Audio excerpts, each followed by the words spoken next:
आज हम लोग सॉल्व करेंगे यूपी टीटी 2018 का पेपर।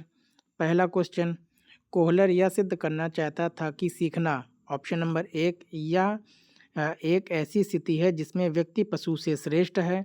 दूसरा, स्वायत्त यादृच्छिक क्रिया है। तीसरा, संज्ञानात्मक संकार्य है। चौथा, परिस्थिति के विभिन्न अंगों का प्रत्यक्षीकरण है।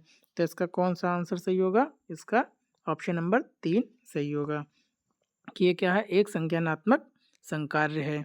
क्वेश्चन नंबर 2, किसी भी नई भाषा को सीखने के लिए कहाँ से प्रारंभ किया जाना चाहिए?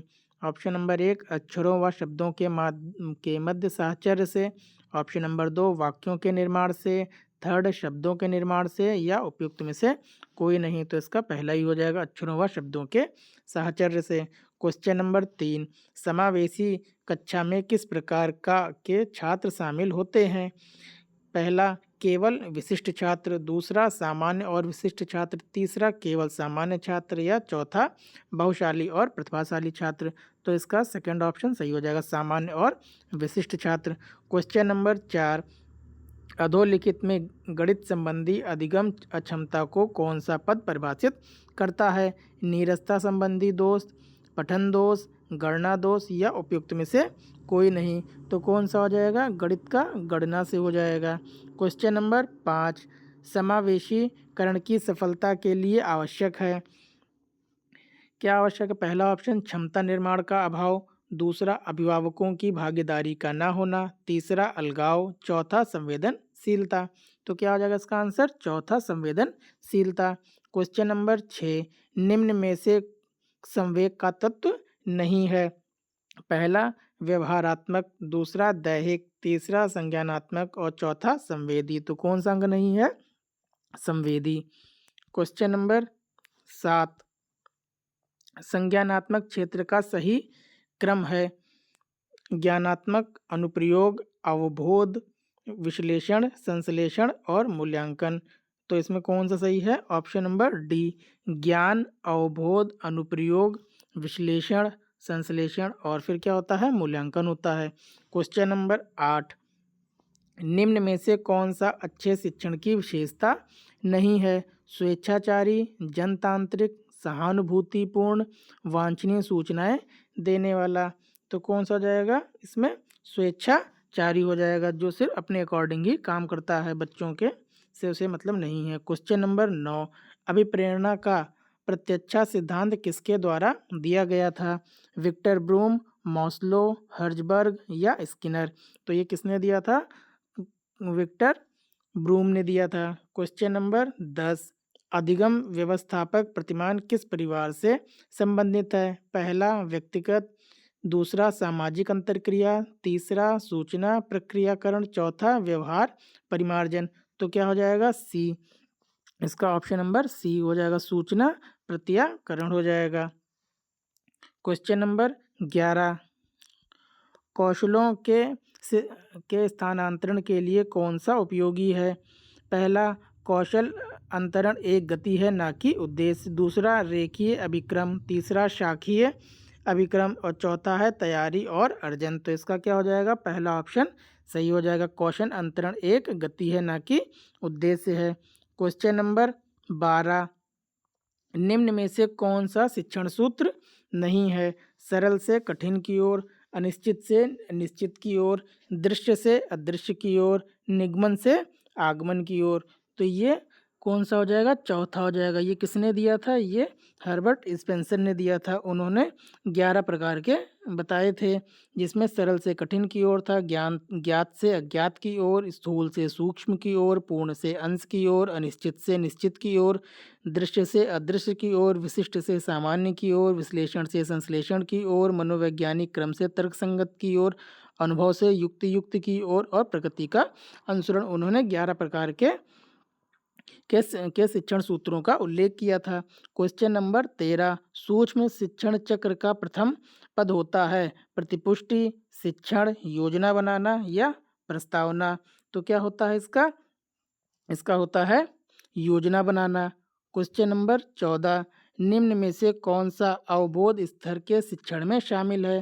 पहला पृथक्करण, दूसरा अनुप्रयोग, तीसरा तुलना, चौथा अन्वेषण। तो इसका क्या आंसर हो जाएगा? चौथा अन्वेषण। क्वेश्चन नंबर 15, शैक्षिक सुधारों के में प्रभावी विकेंद्रीकरण तभी संभव होगा जब खंड व संकुल संदर्भ केंद्रों की भागीदारी बढ़े। दूसरा, स्थानीय संदर्भ व्यक्ति उपलब्ध हो। तीसरा, अध्यापकों के पास संसाधन और प्रासंगिक सामग्री भी मौजूद हो। तो इसका ऑप्शन नंबर डी या चौथा क्या हो जाएगा? सही हो जाएगा, जिसमें तीनों ही कथन सही दिए गए हैं।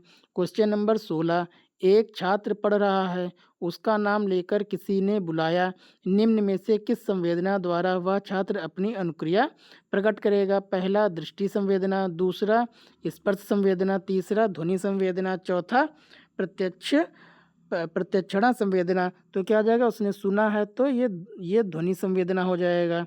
क्वेश्चन नंबर 17, पियाजे के सिद्धांत के अनुसार प्राक संक्रियात्मक अवस्था की अवधि है। पहला 4 से 8 साल, दूसरा जन्म से 2 साल, तीसरा 2 से 7 साल और चौथा 5 से 8 साल। तो कौन सा हो जाएगा? ये दूसरा हो जाएगा, ये तीसरा 2 से 7 साल तक हो जाएगा। क्वेश्चन नंबर 18, निम्न में से कौन सी बाद की बाल्यावस्था के बौद्धिक विकास की विशेषता नहीं है? पहला, भविष्य की योजना की सूझबूझ, दूसरा विज्ञान की काल्पनिक कथाओं में अधिक रुचि, तीसरा बढ़ती हुई तार्किक शक्ति, चौथा काल्पनिक भयों का अंत। तो इसमें क्या हो जाएगा? पहला हो जाएगा भविष्य की सूचना की सूझबूझ। क्वेश्चन नंबर 19, इनमें से कौन मनोवैज्ञानिक भाषा विकास से संबंध है? पेवलाव, बिने, चॉम्स्की या मास्लो? तो क्या हो जाएगा? चॉम्स्की का हो जाएगा, जो भाषा विकास से इनका संबंध है। क्वेश्चन नंबर 22, थार्नडाइक ने अपने सिद्धांत को किस शीर्षक से सिद्ध किया था? संज्ञानात्मक अधिगम, अधिगम के प्रयास एवं भूल, तीसरा संकेत अधिगम, चौथा स्थान अधिगम। तो इन्होंने किससे किया था? अधिगम के प्रयास एवं भूल से किया था। क्वेश्चन नंबर 21, गिरोह अवस्था किस आयु वर्ग एवं विलंब विकास से संबंधित है? पहला 16 से 19 वर्ष एवं नैतिकता से, दूसरा है 3 से 6 वर्ष एवं भाषा से, तीसरा है 8 से 10 वर्ष एवं सामाजिकरण से, चौथा है 16 से 19 एवं संज्ञानात्मक से। तो इसका उत्तर हो जाएगा 8 से 10 वर्ष एवं सामाजिकरण से। क्वेश्चन नंबर 22, पियाजे के अनुसार संज्ञानात्मक विकास की तृतीय अवस्था निम्न में से कौन सा है? पहला, औपचारिक संक्रिय अवस्था, दूसरा पूर्व सक्रिय अवस्था, तीसरा मूर्त संक्रिय अवस्था, चौथा संवेदनात्मक गामक अवस्था। तो इसका क्या हो जाएगा? तीसरा मूर्त संक्रिय अवस्था हो जाएगा। क्वेश्चन नंबर 23, निम्न में से अधिगम में योगदान देने वाले मनोवैज्ञानिक कारकों में कौन सा शामिल नहीं है? पहला, अधिगम की इच्छा, दूसरा प्रेरणा, तीसरा रुचि, चौथा विषय वस्तु। तो इसमें कौन सा आ जाएगा? चौथा हमारा सही हो जाएगा, विषय वस्तु का स्वरूप। क्वेश्चन नंबर 24, निम्न में से सामाजिक मूल्य कौन सा है? पहला, सहायतापरक व्यवहार, दूसरा प्राथमिक लक्ष्य, तीसरा मूल प्रवृत्ति और चौथा आक्रामकता की आवश्यकता। तो इसका पहला सही हो जाएगा, सहायतापरक व्यवहार। क्वेश्चन नंबर 25, पश्च अन्वेषण तथा साधन साध्य विश्लेषण निम्न में से किसके उदाहरण है? पहला, स्वतः शोध, दूसरा एल्गोरिदम, तीसरा मानसिक वृत्ति, चौथा प्राकार्यात्मक स्थिरता। तो इसका पहला हो जाएगा स्वतः शोध। क्वेश्चन नंबर 26, सीखने के वक्र अभ्यास द्वारा सीखने की मात्रा, गति और प्रगति की सीमा को ग्राफ पर प्रदर्शित करते हैं। यह किसने कहा था? Option number 1 Skinner, option number 2 Ross, option number 3 एबिसहॉस और ऑप्शन नंबर डी क्या है? एमएस बिग्गी। इसमें से ये किसी ने नहीं कहा था, ये कहा था किसने? गेट्स ने कहा था। तो इसमें कोई भी ऑप्शन सही नहीं है। क्वेश्चन नंबर 27, निम्न में से कौन सा थार्नडाइक के अधिगम के प्राथमिक नियमों में शामिल नहीं है? पहला साहचर्यात्मक स्थानांतरण का नियम, दूसरा अभ्यास का नियम, तीसरा प्रभाव का नियम और चौथा तत्पर तत्परता का नियम। तो इसमें ऑप्शन नंबर 1 क्या है, गलत है, जिसमें साहचर्यात्मक स्थानांतरण का नियम नहीं दिया गया था थर्नाइक द्वारा। क्वेश्चन नंबर 28, अनुकूलित अनुक्रिया सिद्धांत किसके अनुकूलन पर बल देता है? पहला तर्क, दूसरा व्यवहार, तीसरा चिंतन और चौथा अभिप्रेरणा। तो इसमें क्या आ जाएगा, व्यवहार दूसरा, इस पर ये बल नहीं देता है। क्वेश्चन नंबर 29, क्रिया प्रसूत अनुबंध का दूसरा नाम है? ऑप्शन नंबर 1 समीपस्थ अनुबंधन, दूसरा नैमित्य अनुबंधन, तीसरा प्राचीन अनुबंधन, चौथा चिन्ह अनुबंधन। तो इसका क्या आंसर हो जाएगा, दूसरा नैमित्तिक अनुबंधन। क्वेश्चन नंबर 30, निम्न में से कौन सी अधिगम की एक विशेषता नहीं है? अधिगम का अवलोकन, पहला अधिगम का अवलोकन प्रत्यक्ष रूप से किया जा सकता है। ऑप्शन नंबर 2 अधिगम व्यवहार में अपेक्षाकृत स्थायी परिवर्तन है। ऑप्शन नंबर 3 अधिगम प्राणी की अभिवृत्ति है। ऑप्शन नंबर 4 अधिगम एक लक्ष्योन्मुख प्रक्रिया है। तो इसका क्या आंसर हो जाएगा, पहला अधिगम का अवलोकन प्रत्यक्ष रूप से किया जा सकता है। अब हम लोग हिंदी का पेपर सॉल्व करेंगे। पहला क्वेश्चन है, प्राक ऐतिहासिक में किस उपसर्ग का प्रयोग किया गया है? तो इसमें किसका किया गया है, ऑप्शन नंबर 2 प्राक का प्रयोग किया गया है, क्योंकि प्राक ऐतिहासिक में प्राक धन ऐतिहासिक बन जाएगा, प्राक ऐतिहासिक। क्वेश्चन नंबर 32, तुलसीदास किसकी कविता है? तो हरिवंश राय बच्चन, मुक्तिबोध, अज्ञे और चौथा सूर्यकांत त्रिपाठी निराला। तो किसकी कविता है, सूर्यकांत त्रिपाठी निराला की है। क्वेश्चन नंबर 33 कह रहा है, बहिष्कार का संधि विच्छेद क्या है? पहला है बही धन कार, तो ये पहला ही इसका सही हो जाएगा, बही धन car. Question number 34, Vaidehi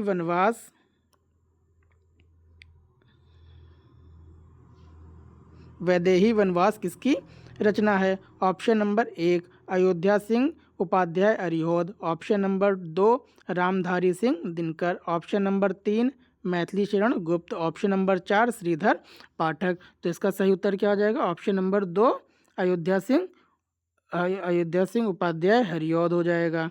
question number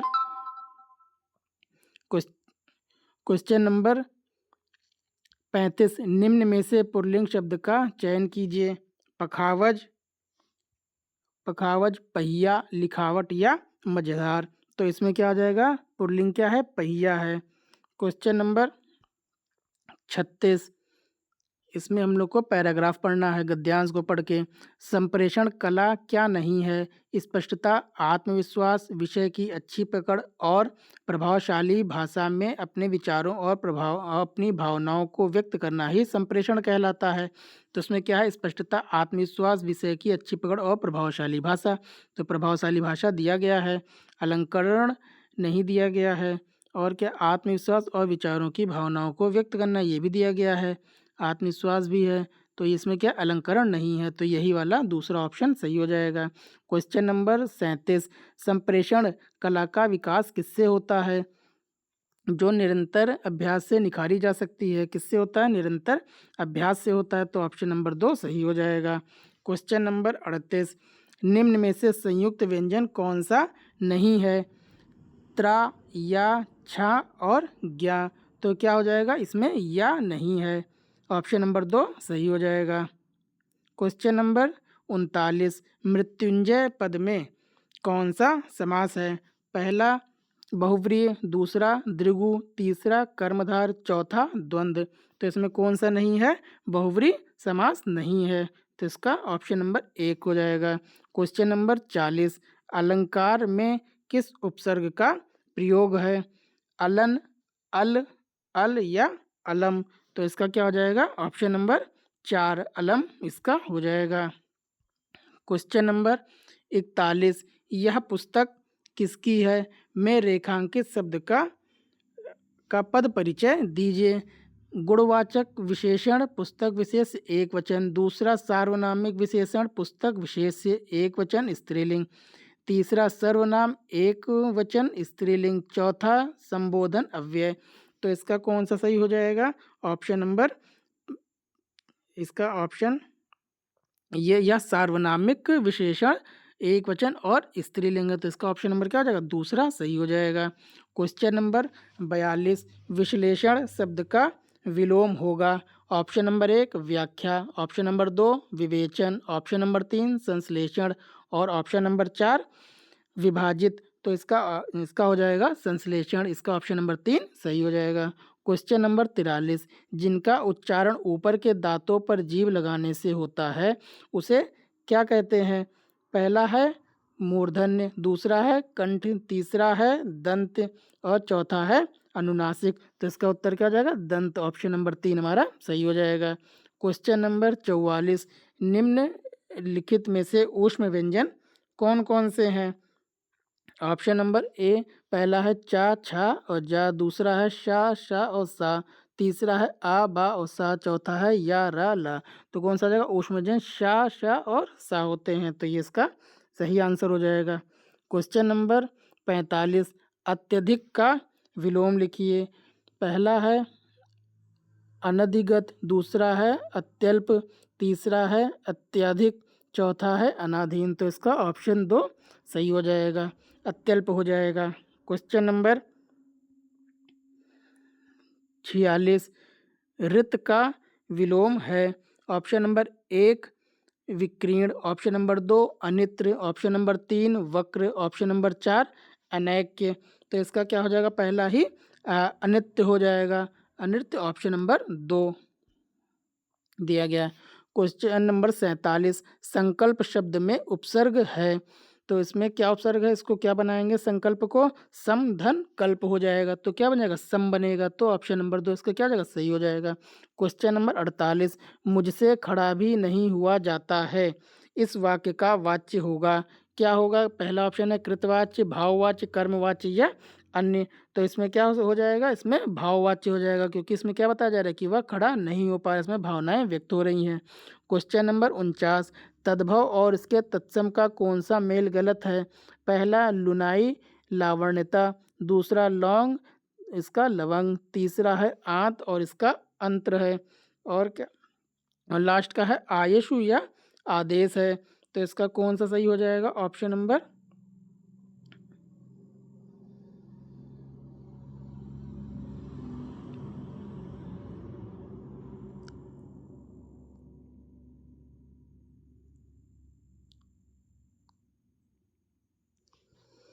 लुनाई लौंग लवंग अंत्र और आयुष या आदेश, इसका ये थर्ड वाला सही हो जाएगा।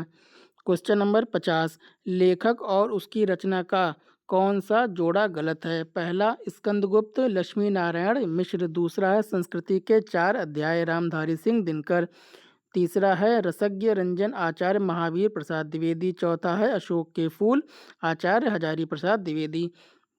तो इसका पहला ही गलत है, स्कंदगुप्त, ये स्कंदगुप्त इन्होंने नहीं लिखी है, जयशंकर प्रसाद ने शायद लिखी है। क्वेश्चन नंबर 51, कवि और उसकी रचना का कौन सा जोड़ा सही नहीं है। पहला परिमल और सूर्यकांत त्रिपाठी निराला, दूसरा शिवराज भूषण ने भूषण लिखी है, तीसरा शब्द रसायन देव ने लिखी है, चौथा उद्धव शतक भारतेंदु हरिश्चंद्र ने लिखी है। तो इसमें कौन सा गलत है, चौथा गलत है, उद्धव शतक जो भारतेंदु सतीश चंद्र ने, ये भारतेंदु हरिश्चंद्र ने इसको नहीं लिखी है। ये किसने लिखी है, ये लिखी है जगन्नाथ दास रचनाकर ने लिखी है। क्वेश्चन नंबर 52, लेखक और उसकी कृति के युग में कौन सा युग्म गलत है। आर्यों का आदि देश, डॉक्टर संपूर्णानंद, दूसरा वोल्गा से गंगा, राहुल सांकृत्यायन, ऑप्शन नंबर 3 सूरज का 7वां घोड़ा धर्मवीर भारती, चौथा दर्शन दिग्दर्शन रामचंद्र शुक्ल। तो इसमें चौथा ही गलत है, दर्शन दिग्दर्शन ये इन्होंने रामचंद्र शुक्ल द्वारा नहीं, ये लिखी गई है राहुल सांकृत्यायन द्वारा, ये जो सेकंड ऑप्शन है इन्होंने ही ये भी किताब लिखी हुई है। क्वेश्चन नंबर 53, विराम चिन्ह की दृष्टि से कौन सा वाक्य अशुद्ध है। पहला हाँ मेरा यही विचार है, दूसरा वह ईमानदार परिश्रमी कर्मठ और मृदुभाषी है, तीसरा उसके पास धन वैभव नौकर चाकर आदि सभी कुछ था, चौथा है आप हमारे घर आना चाहते हैं तो आइए, ठहरना चाहते हैं तो ठहरिए। तो इसमें कौन सा अशुद्ध है, तो इसमें दूसरा, इसमें क्या पहला वाला गलत हो जाएगा, ये हाँ मेरा यही विचार है। इसमें क्या लगना चाहिए था, इसमें कॉमा लगना चाहिए था। क्वेश्चन नंबर 54, कौन सा शब्द भिन्न अर्थ और प्रकृति का है? पहला है सनातन, दूसरा है चिरंतन, तीसरा है शाश्वत, चौथा है अधुनातन। तो इसमें कौन सा गलत है? अधुनातन क्या है? ये इसका शब्द और जो अर्थ है प्रकृति से भिन्न है। जैसे अधुनातन शब्द का अर्थ होता है आज तक का घटित काल, जबकि जो अन्य तीन हैं जो इसमें दिए गए हैं, चिरंतर, सनातन और शाश्वत, इन तीनों का अर्थ क्या होता है? लंबे समय से चले आ रहे सतत कालखंड से इसका तात्पर्य होता है। क्वेश्चन नंबर 55, अर्वाचीन शब्द का विलोम है? पहला अधुनातन, दूसरा प्राचीन, तीसरा अद्यतन, चौथा सनातन। तो इसका क्या हो जाएगा? नवीन हो जाएगा। कि अर्वाचीन का मतलब क्या होता है? नया, तो इसका उल्टा क्या हो जाएगा? प्राचीन हो जाएगा। क्वेश्चन नंबर 56, व्याकरण की दृष्टि से कौन सा अशुद्ध है? ऑप्शन नंबर 1 विभीषण, ऑप्शन नंबर 2 विरहणी, ऑप्शन नंबर 3 ग्रहणी, ऑप्शन नंबर 4 जगत गुरु। तो इसका क्या हो जाएगा? विरहणी क्या है? अशुद्ध लिखा गया है, जो व्याकरण की दृष्टि से गलत है। इसको कैसे लिखते हैं? विरहणी लिखते हैं, विरहणी ऐसे लिखा जाता है। थोड़ा साफ नहीं लिखा है, दोबारा लिखे दे रहे हैं।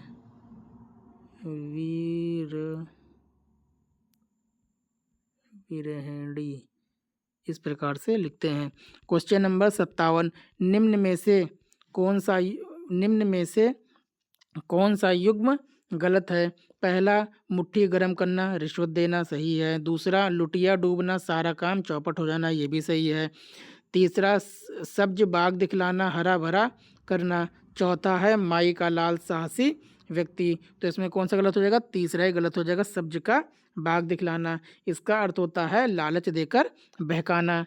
क्वेश्चन नंबर 58, मेरी भव बाधा हरो, राधा नागर सोए, जा तन की झाई परे, श्याम हरित दुति होए। उपयुक्त दोहे में कौन सा अलंकार है? तो इसमें पहला है श्लेष, दूसरा है अन्योक्ति, तीसरा है यमक और चौथा है रूपक। तो इसमें श्लेष और रूपक क्या इसमें ये दोनों हो सकते हैं, ये श्लेष और रूपक इसमें दोनों ही हो सकते हैं। किस श्लेष में क्या आता है कि एक ही के अंतर्गत शब्द एक ही अर्थ होता है, जो दो या दो से अधिक पक्षों पर लागू होता है। ठीक है, तो इसलिए इसमें क्या हो जाएगा? इसमें ये दोनों ही ऑप्शन सही हो सकते हैं, श्लेष और रूपक। क्वेश्चन नंबर 59, गौशाला में कौन सा समास है? बहुप्रिय, तत्पुरुष, द्वंद्व या द्विगु। तो इसमें कौन सा हो जाएगा? तत्पुरुष हो जाएगा। ऑप्शन नंबर 2 हमारा सही है। क्वेश्चन नंबर 60, देशभक्ति में कौन सा समास है? तत्पुरुष, द्वंद्व, कर्मधार या द्विगु। तो इसमें कौन सा हो जाएगा? तत्पुरुष हो जाएगा और इसका पहला ऑप्शन सही हो जाएगा। अब क्वेश्चन नंबर 61, अब हम लोग पार करेंगे इंग्लिश का। क्वेश्चन नंबर 61, पहला क्वेश्चन है, what is the main purpose of poetry recitation in a language classroom? Option number 1 to give their opinion about poem, second to know the historical background of the poem, third to enjoy and appreciate the poem, fourth to become aware of the poet and his work। तो इसका सही क्या हो जाएगा? Option number 3 to enjoy and appreciate the poem। तो इसके third में हम लोग टिक लगा लेंगे। Question number 62, fill in the blanks with correct article। Yesterday I saw fill in the blanks European riding on fill in the blanks elephant। European है तो यहाँ पे क्या हो जाएगा? ए लग जाएगा। ए यूरोपियन की, मैंने एक यूरोपियन को देखा, राइडिंग ऑन एलिफेंट, और वो जो क्या था? एलिफेंट पे बैठा हुआ था। तो क्वेश्चन इसका आंसर नंबर 3 सही हो जाएगा। Question number 63, choose the correct sentence. First है please describe of the story, second please describe about the story, third है प्लीज डिस्क्राइब द स्टोरी, चौथा है please describe to the story. तो इसका ऑप्शन नंबर 3 सही हो जाएगा। प्लीज डिस्क्राइब द स्टोरी की मतलब कहानी को कि मतलब कृपया कहानी का वर्णन कीजिए। Question number 64, fill in the blanks with correct preposition. A prisoner was accused dash murder. तो यहाँ पे क्या हो जाएगा, ऑफ का यूज हो जाएगा। Question number 66 65, the antonyms of innocent. Innocent मतलब क्या होता है, जो जिसने कोई गलती ना की हो, मतलब निरपराधी। एंटोनिम्स मतलब इसका उल्टा बताना है। फर्स्ट क्या है, एक्टिव। दूसरा क्या है, क्लेवर। तीसरा है इग्नोरेंट। चौथा क्या है, गिल्टी। एक्टिव मतलब क्या होता है, जो सक्रिय होता है। क्लेवर मतलब चालाक। इग्नोरेंट मतलब कि जो मतलब किसी काम को इग्नोरेंट मतलब अहंकारवादी भी शायद होता है। और ये चौथा इसका क्या हो जाएगा, चौथा ही गिल्टी मतलब कि जिसका वो इनोसेंट नहीं है, उसको अपराधी मान लिया गया है। क्वेश्चन नंबर 66 कह रहा है the synonyms of significant is. First है इफिशिएंट, फर्स्ट है इफिशिएंट। दूसरा है प्रोमिनेंट। तीसरा है मैग्निफिसेंट। चौथा है इम्पोर्टेंट। तो इसका क्या हो जाएगा, इम्पोर्टेंट। सिग्निफिकेंट का सिनोनिम्स मतलब इसका पर्यायवाची क्या होता है, इम्पोर्टेंट होता है। Question number 67, which of the following word can be made plural by adding a suffix en. कि क्या होता है कि मतलब किस शब्द के आगे मतलब प्रत्यय अगर एन ई एन जोड़ दिया जाए तो वो सिंगुलर से प्लूरल में कन्वर्ट हो जाएगा। कि मैक्स में अगर ई एन जोड़ देंगे मैक्सन बनेगा नहीं। दूसरा बॉक्स में अगर ई एन जोड़ दें तो बॉक्सन। थर्ड में टैक्स में जोड़ दें ई एन तो टैक्सन, या ऑक्स में ई एन जोड़ दें तो ऑक्सन। तो एक्स वाले में ही ई एन जुड़ता है और ऑक्स से ये कन्वर्ट हो जाता है ऑक्सन में। तो 67 का 4 हो जाएगा। Question number 68, choose the correct pronoun to complete the following sentence. This dress is fill in the blanks and that one is mine. कि यह ड्रेस जो कि क्या है, मेरी है। तो यहाँ पे क्या हो जाएगा, इसमें this dress is your and that one is mine. कि यह ड्रेस तुम्हारी है एंड दैट वह ड्रेस क्या है, मेरी है। तो इसमें क्या लग जाएगा, योर्स हो जाएगा। ऑप्शन नंबर 3 इसका करेक्ट हो जाएगा। Question number 69, change the following sentence into passive voice. Have the girl asked this question. इसको हमको कन्वर्ट करना है पैसिव में। तो क्या जाएगा, has this question been asked by the girls. तो ये कहाँ दिया हुआ है, ये ऑप्शन नंबर 3 वाले में दिखाई दे रहा है, has this question been asked by the girls. क्योंकि यहाँ पे हैव लगा हुआ है तो हैव के साथ क्या आ जाएगा, जब ये इसको पैसिव में कन्वर्ट करेंगे तो ये इसमें बीन लग जाएगा और हैज़ यहाँ पे आ जाएगा दिस क्वेश्चन के according. Question number 70, yesterday two brave children of Gangapur were awarded Brave Heart Award. They have exhibited a great spirit of selflessness and courage. Harsh, a 12-year-old boy, saved a little girl from drowning in the river that flows along his village. Garima has been awarded for her presence of mind. Which kind of noun Gangapur material noun है, common noun है, collective noun है या proper noun है। तो ये क्या है, ये नाम है गंगापुर किसी एक गांव का, तो ये क्या हो जाएगा, एक प्रॉपर नाउन हो जाएगा। मटेरियल नाउन में क्या होता है, कोई भी सामान आमान दिया रहता है कि सोना चांदी ये सब। Question number 71, which part of speech is word brave. कि ब्रेव क्या है, कि एडजेक्टिव है, नाउन है, प्रोनाउन है या प्रीपोजिशन है। ब्रेव का अर्थ क्या होता है, बहादुरी। तो ये क्या हो जाएगा, ये एडजेक्टिव है, ये क्या है, एक विशेषण है हिंदी में कहा जाए तो। Question number 72, which of the following word is material noun. कि इसमें कौन सी ऐसी चीज़ है जो मटेरियल नाउन है। तो मटेरियल यहाँ कौन दिख रहा है, गोल्ड नज़र आ रहा है, तो इसका 72 का क्या हो जाएगा, मटेरियल नाउन गोल्ड हो जाएगा। विच of the material noun. Question number 73, which of the following word is an abstract noun. Abstract noun का मतलब क्या होता है, जिसको हम लोग मतलब छू नहीं सकते, बस फील कर सकते हैं। पहला है वुमेन, सेकंड है कनेक्शन, थर्ड है बॉय और चौथा है प्लग। तो इसका क्या हो जाएगा, इसको हम लोग छू नहीं सकते। कनेक्शन जैसे किसी दो लोगों के बीच में कोई कनेक्शन है तो उसको हम लोग क्या हो सकता है, छू नहीं सकते, फील कर सकते हैं। Question number 74, which kind of noun is adversity. कि एडवर्सिटी जो है ये किस तरीके का नाउन है, एब्स्ट्रैक्ट नाउन है, कॉमन नाउन है, प्रॉपर नाउन है या कलेक्टिव नाउन है। तो ये कैसा है, एडवर्सिटी क्या होता है, एब्स्ट्रैक्ट नाउन होता है। Question number 75, which part of speech is the word hard in sentence, कि जो इसमें हार्ड यूज़ किया गया है वो क्या है? ही इज़ वर्किंग हार्ड, कि वह काफ़ी मेहनत करता है। प्रीपोजिशन है, एडवर्ब है, कंजंक्शन है या नाउन है? तो ये क्या है? ये एडवर्ब है। एडवर्ब मतलब जो क्रिया की विशेषता बताता है उसको क्या कहते हैं? एडवर्ब कहते हैं। तो यहाँ पे ये वर्किंग हार्ड है, तो ये क्या बता रहा है? क्रिया की विशेषता बता रहा है। वो मेहनत तो करता है लेकिन कड़ी मेहनत करता है। Question number 76, which of the following sentence has a conjunction? पहला है she is poor but she is by nature hospitable. Second है she is virtually busy. Third है I am nobody for you. Fourth है my grandfather is not well. तो यहाँ पे ये जो बट लगा हुआ है ये क्या है? ये प्रीपोजिशन का, यहाँ पे कंजंक्शन का काम कर रहा है। कंजंक्शन मतलब क्या होता है कि दो सेंटेंसों को जोड़ना। तो इसमें क्या होगा? शी इज़ पुअर, ये पहला सेंटेंस हो गया। दूसरा क्या? She is by nature hospitable, तो इसका सही हो जाएगा। Question number 76, point out the sentence which which is in present perfect tense. Present perfect tense में क्या होता है कि इसमें हैज़ हैव पाया जाएगा और वर्ब की थर्ड फॉर्म पाई जाएगी। तो यहाँ पे हैज़ हैव जहाँ देख लीजिए दिख जाए तो ऑप्शन नंबर 4 में हमको हैव दिख रहा है और वर्ब की थर्ड फॉर्म भी दिख रही है। तो I have finished my work, तो 77 को क्या हो जाएगा? फोर्थ वाला सही हो जाएगा। Question number 78, which of the following is a miss spelt word, कि इसमें कौन सा है जिसकी स्पेलिंग गलत लिखी हुई है? डेरोगेटरी या डेसिकेशन या डिसेंडेंट और डरमेटिसिस। तो पहले की ही स्पेलिंग गलत लिखी गई है। डेरोगेटरी की स्पेलिंग क्या है? गलत है इसमें।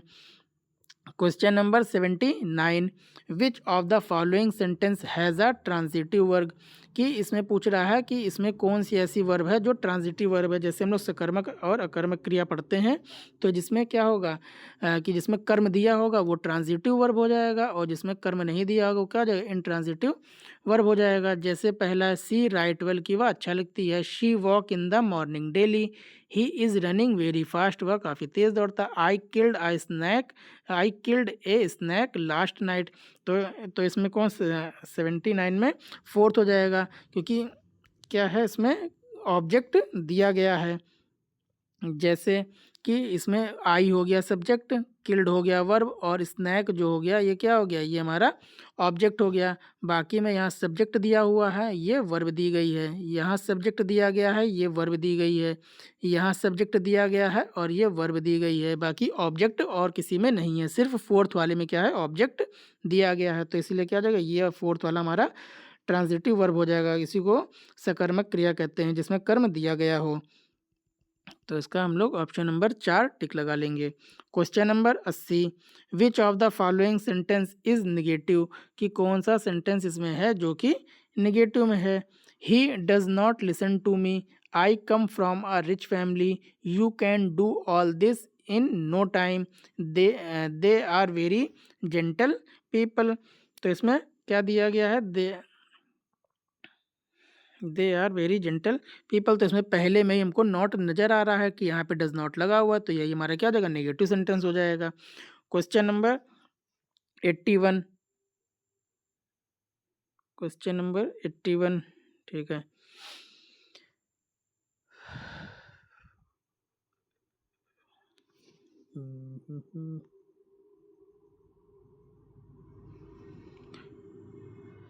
विच of the following sentence is exclamatory, कि इसमें कौन सा है कि जो एक्सक्लामेटरी सेंटेंस है?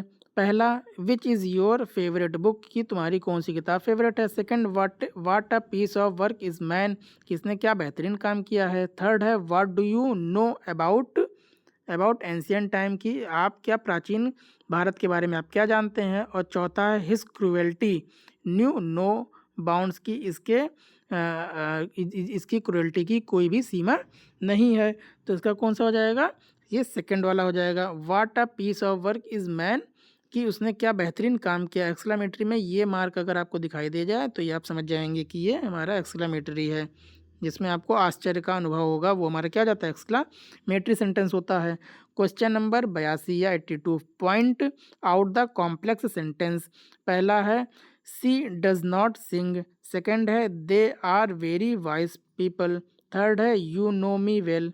फोर्थ है one who does not love one's country is a raised person. तो क्या आ जाएगा, कॉम्प्लेक्स सेंटेंस कैसे होते हैं जिसमें क्या होता है एक से ज़्यादा सब्जेक्ट और वर्ब और ऑब्जेक्ट हों। तो फोर्थ वाले में हमको यहाँ पे चीज़ें मिल रही हैं जो क्या है दो सेंटेंसों को जोड़कर मिला के बनाया, जिसको हिंदी में मिश्र वाक्य कहते हैं। कि इसमें दो क्या होते हैं कि एक एक प्रधान उपवाक्य होता है और दूसरा आश्रित उपवाक्य होता है। Question number 83, which of the following word is plural. कि इसमें कौन सा शब्द है जो कि प्लूरल है। क्वेश्चन नंबर, हाँ, पहला है गोट, दूसरा है डॉग, थर्ड है फॉक्स और फोर्थ है माइस। तो इसमें कौन सा आ जाएगा, माइस हमारा प्लूरल हो जाएगा। Question number 84, which of the following word is regarded as singular. कि किसको हम लोग सिंगुलर मानते हैं, कैट्स, डॉग्स, मैथमेटिक्स या कार। तो इसमें कौन सा आ जाएगा, मैथमेटिक्स क्या एक सब्जेक्ट है जिसको हम लोग सिंगुलर मानते हैं। Question number 85, which of the following sentence is in active voice. इसमें कौन सा ऐसा सेंटेंस है जो कि एक्टिव वॉइस में दिया गया है। तो I requested him to come in time, first. Second है act, he was asked to keep quiet. Third है a house was bought for 50 lakhs। Fourth है ही वॉज हिट बैडली। तो इसका कौन सा जाएगा, एक्टिव वॉइस पहला हो जाएगा, I requested him to come in time. Question number 86, which of the following sentence is in passive voice. कौन सा इसमें जो है वो पैसिव वॉइस में दिया गया है। पहला है he was assisted by a group of student. Second है please mind your business. Third है I kept quiet throughout the meeting. Fourth है they come late and lost the match. तो पैसिव वॉइस में आप by से ही ढूंढ सकते हैं, यहाँ पे बाई लगा हुआ है तो ये हमारा पहला ऑप्शन सही हो जाएगा। Question number 87, that is the man the police was seeking. In the above sentence what is the status of the to the। ठीक है, इसमें हमको ये जो द दो बार लिखा हुआ है इसका हमको स्टेटस बताना है कि ये क्या है। वहाँ पे फर्स्ट है कंजंक्शन है, सेकंड है वर्ब है, थर्ड है नाउन है और फोर्थ है कि डेफिनेट आर्टिकल है। तो हमको पता है कि ए एन द किस में आता है, डेफिनेट ये आर्टिकल्स में आते हैं। Question number 88, these student are most disobedient. कि ये जो बच्चे हैं ये क्या हैं, ये बातें नहीं मानते हैं। In the above sentence point out the gender of the word students.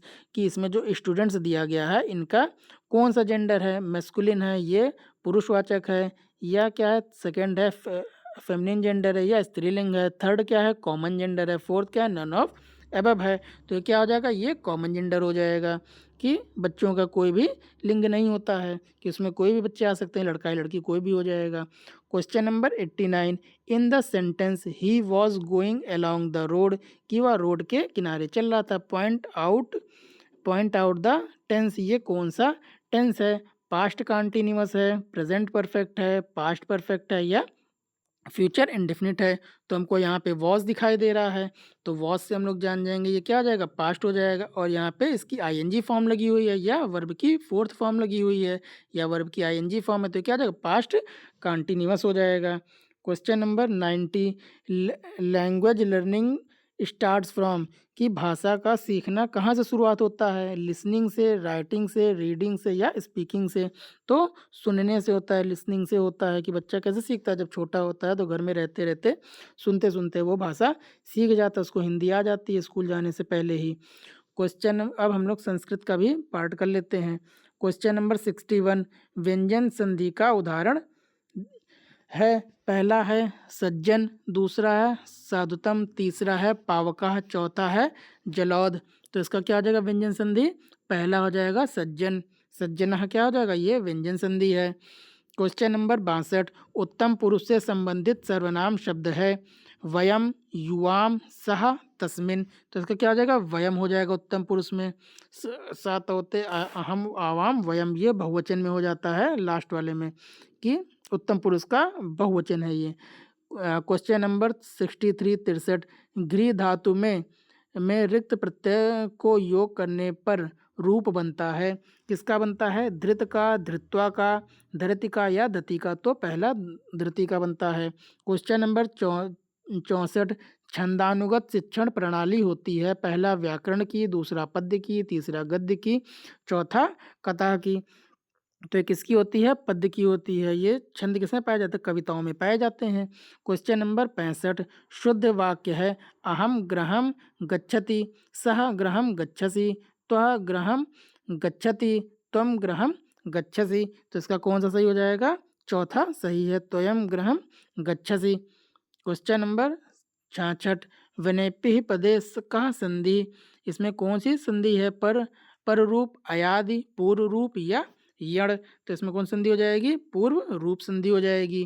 Question number 67 नीति मार्ग के न परिलयंती। पहला है कुलीनः, जनः, सेविकः या बालकः। तो इसमें कौन सा हो जाएगा? कुलीनः हो जाएगा। क्वेश्चन नंबर 68 तत्रैव में संधि है। वृद्धि संधि, दीर्घ संधि, गुण संधि या पूर्व संधि। तो जब भी कोई भी दो मात्रा आपको ऊपर ये वाली ए की दो मात्रा दिखाई दे, अपने आप उसको क्या लगा लेना है? वृद्धि संधि लगा लेना है। दो मात्रा कभी भी देखिएगा तो वृद्धि संधि लगा दीजिएगा।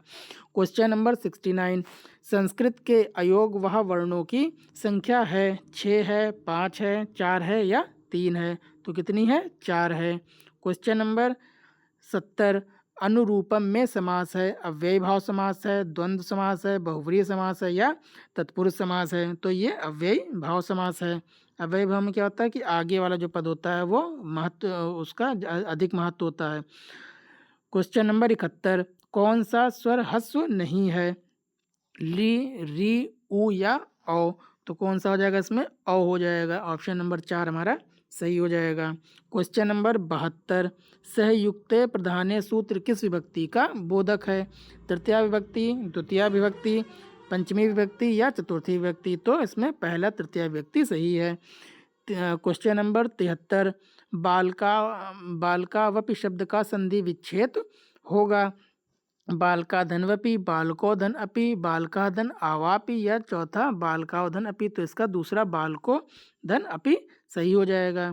क्वेश्चन नंबर 74 बगुले को संस्कृत में कहते हैं कपोतः, चटकः, बकः या काकः। तो क्या कहते हैं? बकः। बकः मतलब क्या होता है? बगुला होता है। क्वेश्चन नंबर 75 हरये क्रुद्यंति में हरये शब्द में कौन सा कारक है? संप्रदाय, करण, अपादान या कर्ता। तो इसमें कौन सा है? संप्रदाय कारक है। क्वेश्चन नंबर 76 अस्मत् शब्द का षष्ठी बहुवचन रूप है। मम, युष्माकम, नह या त्वः। तो इसका क्या हो जाएगा?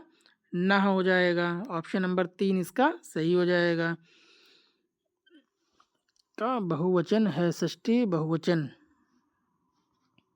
Question number 2 question number 77 Rama शब्द का चतुर्थी एक वचन रूप है।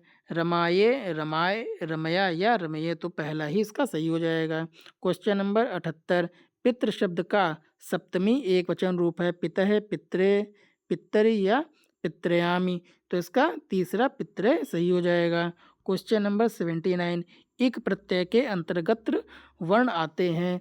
ई, उ, री, ली या ई, ऊड़ा और ली या 3 है आ, ई, ऊड़ा। चौथा है ई, उ, री और का। तो इसमें कौन सा? पहला ही वाला सही हो जाएगा। ई, उ, री और ली हो जाएगा। 80 है महेश्वर सूत्र की संख्या कितनी है? 12, 14, 24 या 18। तो इसमें कितनी है? 14 है। क्वेश्चन नंबर 81 ड़ा का उच्चारण स्थान क्या है? नासिका है, कंठ है, तालु है या मूर्धा है। तो ये क्या है? मूर्धा है। क्वेश्चन नंबर 82 चौरभ्यम पद में प्रयुक्त तत्पुरुष समास किस विभक्ति का है? पंचमी, तृतीया, चतुर्थी या द्वितीया। तो क्या आ जाएगा? ये पंचमी का है। क्वेश्चन नंबर 83 पितृन शब्द में विभक्ति और वचन है। तृतीया एक वचन, द्वितीया एक वचन, द्वितीया बहुवचन, प्रथमा बहुवचन। तो इसका क्या हो जाएगा? तीसरा द्वितीया बहुवचन। क्वेश्चन नंबर 84 नद्या शब्द में विभक्ति और वचन है। प्रथमा बहुवचन, सृष्टि बहुवचन, प्रथमा एक वचन, सृष्टि एक वचन। तो इसका पहला प्रथमा बहुवचन सही है, पहला ही ऑप्शन सही है। क्वेश्चन नंबर 85, षड़वंती हिंदी संख्या का बोधक है। ये किसको कहते हैं? 67 को, 66 को, 96 को या 36 को? तो ये हम लोग कहते हैं 96 को। ऑप्शन नंबर 3 इसका सही हो जाएगा। क्वेश्चन नंबर 86, भवत भवत क्रियापद में प्रयुक्त लकार पुरुष और वचन है। पहला लोट लकार प्रथम बहुवचन लिट प्रथम एक वचन लोट प्रथम एक वचन लोट मध्यम बहुवचन। तो इसका चौथा लोट मध्यम बहुवचन सही हो जाएगा। क्वेश्चन नंबर 87, सर्वनाम शब्द नहीं है। पहला अपि, दूसरा यूयम, तीसरा तो, चौथा तस्मय। तो इसका पहला ही अपि क्या है? सर्वनाम नहीं है। स्वस्ति पद के योग में प्रयोग की जाने वाली विभक्ति है पंचमी, चतुर्थी, द्वितीया या षष्ठी। तो इसका दूसरा ही सही हो जाएगा, चतुर्थी। क्वेश्चन नंबर 89, कादंबरी ग्रंथ के रचनाकार हैं भास, भवभूति, बाणभट्ट या श्रीहर्ष। तो इसके बाणभट्ट सही उत्तर हो जाएगा। क्वेश्चन नंबर 90, महाकवि कालिदास द्वारा विरचित नाटक है मालविक्रामित्रम, रघुवंशम, कुमार संभव या मेघदूतम। तो पहला ही इनका क्या हो जाएगा? नाटक यही है। बाकी सब क्या है? ये इनके उपन्यास हैं, उपन्यास नाटक ही हैं। क्वेश्चन नंबर 91, पहला क्वेश्चन कह रहा है संलग्न चित्र में रेखा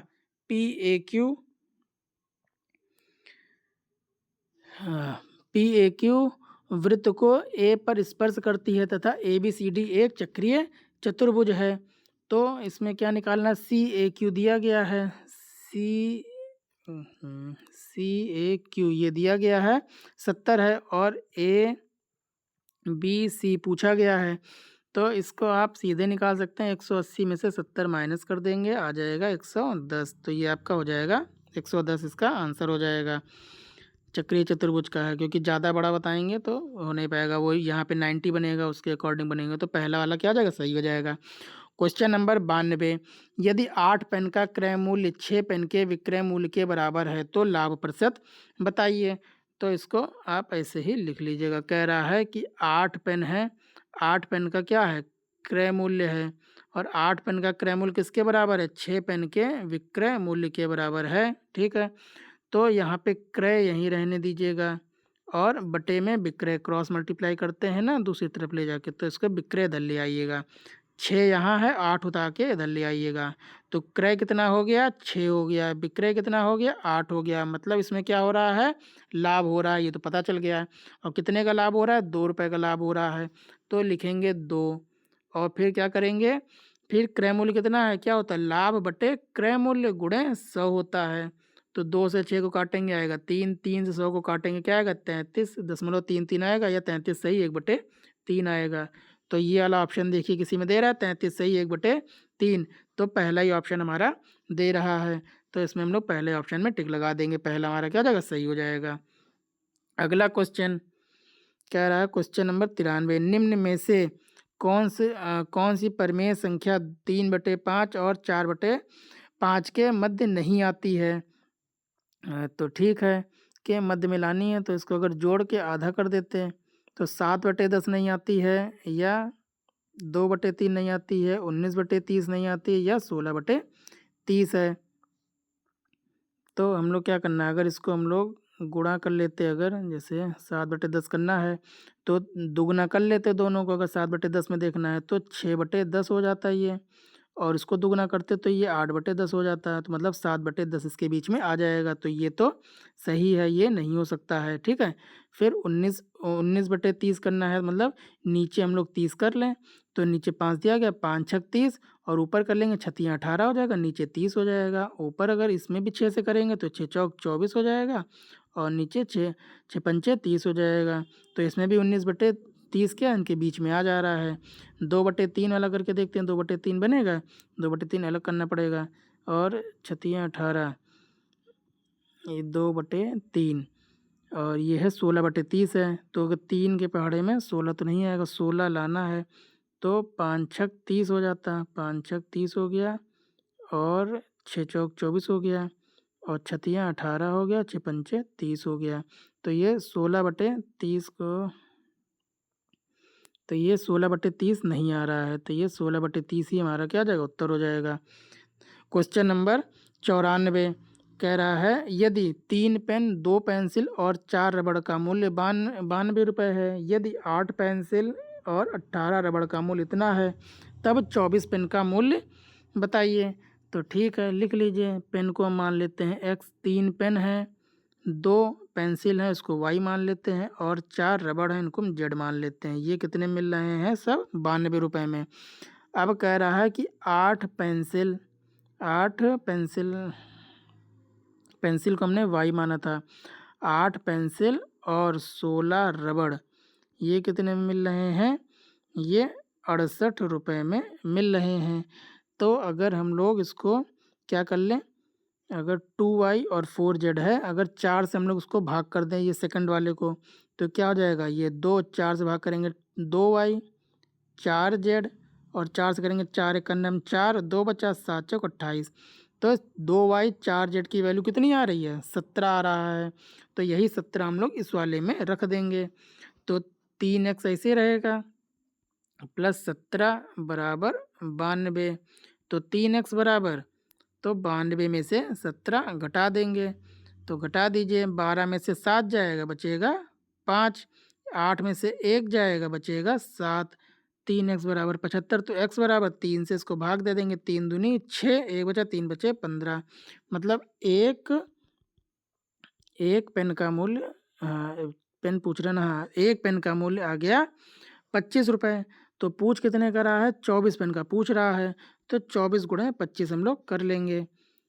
24 गुणे 25 कर दीजिए, आ जाएगा 24 गुणे 25, तो 25 चौक 100, बचा 10, 25 दूना 50 और 10 60, 600 रुपये क्या आ जाएगा, इसका मूल्य हो जाएगा 25 पेनों का। तो ऑप्शन नंबर 4 सही है। क्वेश्चन नंबर 95 कह रहा है हम एक त्रिभुज की रचना नहीं कर सकते यदि हमें दिया गया है केवल 3 कोण, 2 कोण और 1 भुजा, केवल 3 भुजाएं, और चौथा है 2 भुजाएं और उसके मध्य का कोण। तो ये पहला वाला जगह, अगर 3 कोण दिए गए हैं तो इससे हम लोग क्या कर सकते हैं, इसकी भुजा मतलब हम लोग एक त्रिभुज नहीं बना सकते हैं। क्वेश्चन नंबर 96 यदि किसी आयताकार भूखंड की लंबाई और चौड़ाई क्रमशः 50 और 20% की वृद्धि कर दी जाए तो क्षेत्रफल कितना गुना बड़ा हो जाएगा। तो मान लीजिए कि पहले की जो थी वो क्या थी, लंबाई और चौड़ाई, पहले वाले जो थे जब बढ़ा नहीं था, तो दोनों की 100 और 100 थी लंबाई और ये। अब जो दूसरा हम लोग बढ़ा के कर रहे हैं, तो पहले में क्या आ जाएगा, 150, 50% बढ़ा देंगे, तो 150/100 हो जाएगा। ठीक है, ये पुराना वाला है, ऊपर नया वाला है। फिर दूसरा क्या है, 20% बढ़ रहा है, ये 120 और ये हो गया 100। तो नीचे 100 एक तरफ बने रहने दीजिए, इन दोनों को काट लीजिए। तो ये कितना हो जाएगा, और भी कटेगा, तो इसको गुणा कर लीजिए। गुणा करने पे आएगा 15 दूना 30 हासिल 3, 15 का 15 3 18, 180/100। तो अब इसी में हमको पता चल जाएगा कितना परसेंट बढ़ रहा है। इसको अगर काट लीजिए तो कट जाएगा, 0 0 पहले काट लीजिए, यहाँ कटेगा 18 और 100 दिया गया है, 18 और 10, तो 2 से काटेंगे 9/5, तो क्या हो जाएगा इसका, 9/5 हो गया। तो कितना बढ़ा हुआ है, 5 एक नंबर 5 5 सही 1 हाँ, तो 1 सही 4/5, इसका ऑप्शन नंबर 2 क्या हो जाएगा, इसका 4/180 आ रहा है ना, तो 80 बढ़ा हुआ है, अरे गलत हो रहा है। तो इंक्रीज कितना हुआ है इसका, ये 180 आया, तो ये 100 से कितना ज़्यादा है, ये 100 से 80 ज़्यादा है, मतलब 80 ये 100 था पुराना वाला, और नया कितना 180 है, तो इंक्रीज कितना हुआ है, 80 हुआ है, और पहले कितना था 100 था। तो अब इंक्रीज करेंगे कितना, 20 चौक 80 और 20 पंचे 100, तो क्या हो जाएगा, हमारा पहला ऑप्शन इसका सही हो जाएगा। क्वेश्चन नंबर 97 सामान्य मनुष्य के शरीर का तापमान 37 डिग्री सेंटीग्रेड है, फ़ारेनहाइट पैमाने में ये कितना होता है। तो इसका फार्मूला रख के आप निकाल लीजिएगा, तो कितना आ जाएगा, ये तो हमारे हमारे हमारे शरीर का ही टेम्परेचर 37 डिग्री, तो ये आपको याद होना चाहिए कि 98.6 फ़ारेनहाइट होगा। क्वेश्चन नंबर 98 कह रहा है 1 का स्क्वायर प्लस 2 का स्क्वायर प्लस 9 का स्क्वायर बराबर 285। हो तो 0.11 का स्क्वायर प्लस 0.22 का स्क्वायर और प्लस ऐसे करते हुए 0.99 का स्क्वायर करेंगे तो इसका मान क्या आएगा, ये पूछा जा रहा है। ठीक है, तो इसमें अगर हमको 1 का स्क्वायर और ये सब चीज़ें दी गई हैं,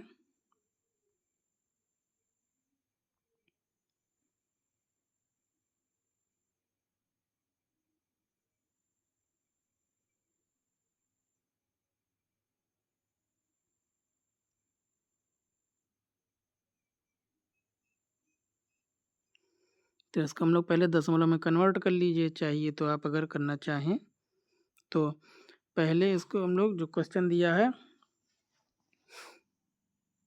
उसी को कर लीजिए। 1 का स्क्वायर 2 का स्क्वायर से लेके 9 तक का स्क्वायर किया 285।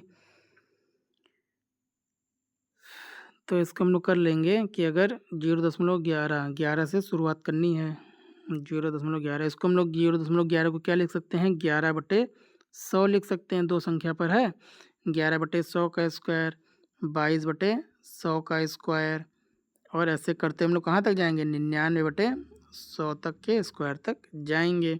तो अब हम लोग अगर 11/100 कॉमन ले लें तो अंदर क्या बचेगा, अंदर बचेगा 1 का स्क्वायर 2 का स्क्वायर, ऐसे करते हुए 9 के स्क्वायर तक हम लोग पहुँच जाएंगे। तो अंदर वाला मान हमको पता ही है, 1 का स्क्वायर 2 का स्क्वायर और 9 का स्क्वायर ये दिया गया है क्वेश्चन में कि ये किसके बराबर होता है, 185 के बराबर होता है। तो 11/100 का स्क्वायर जो हमने कॉमन लिया था, ये जो हमने कॉमन लिया है इसको क्या करना है, गुणा करना है 285 से। तो कर लीजिए, 11 का क्या आ जाएगा, 11 और 11 करेंगे 121 आ जाएगा, 100 का करेंगे तो 2 की जगह 4 जीरो लग जाएंगे, गुणे 2 8 5 हो जाएगा 285। गुणा करेंगे तो कितना आएगा, 3 4 4 8 5 आएगा और नीचे कितने थे, 4 जीरो लगे हुए थे। जब 4 जीरो काटेंगे तो 4 संख्या के बाद हम लोग दशमलव लगाएंगे तो 3.4485 ये हमारा क्या आ जाएगा, ये हमारा उत्तर आएगा। तो इसमें देखिए कहीं दिया था 3.4485, पहला ही ऑप्शन दिया गया है, तो इसमें पहला ही उत्तर सही हो जाएगा। दूसरा क्वेश्चन कह रहा है कि एक राशि साधारण ब्याज पर 10 वर्षों में 2 गुनी हो जाती है, कितने वर्षों में यह राशि उसी ब्याज दर से 3 गुनी हो जाएगी। तो जब भी क्या होगा, जब राशि दुगनी होती है तो उसका जो मूलधन है वो x हो जाएगा, मूलधन क्या हो जाएगा, x हो जाएगा, ये प्रिंसिपल या मूलधन x हो गया। और जो साधारण ब्याज है वो भी क्या हो जाएगा, ये भी x हो जाएगा। तो अब इसका हम लोग क्या निकालना है, हमको इसमें वर्ष दिया गया है, इसका इसकी दर निकल आएगी। तो दर निकालने का फार्मूला क्या होता है, SI/100 होता है। तो SI सीधे लिख लेते हैं, SI गुणे 100 बटे मूलधन और जो समय दिया गया है। तो x और x कट जाएगा, 10 से 100 कटेगा तो क्या हो जाएगा, जो दर आएगी वो आएगी 10%। अब 10% हमको पता चल गया। अब हमको क्या निकालना है, कह रहा है कि उसी ब्याज दर पर, ब्याज दर ये 10% जो आई है इसी पर रखना है। और धनराशि क्या हो जा रही है, 3 गुनी हो जा रही है। मतलब क्या है कि इसमें x हो जाएगा, अगर फार्मूले से करेंगे तो ये इसका ये 2x हो जाएगा गुणे ये और अपॉन x गुणे रेट कितना आया था, 10 आया था। तो 0 0 कट जाएगा, x और x कट जाएगा तो बराबर क्या आएगा, 20 साल इनको ये समय हमारा आ जाएगा, 20 साल इनको लगेगा 3 गुना होने में। और यदि सीधे फार्मूले से करना है तो इसका फार्मूला भी होता है कि n1 - 1 बटे t1, दूसरा क्या है n2 - 1 बटे t2।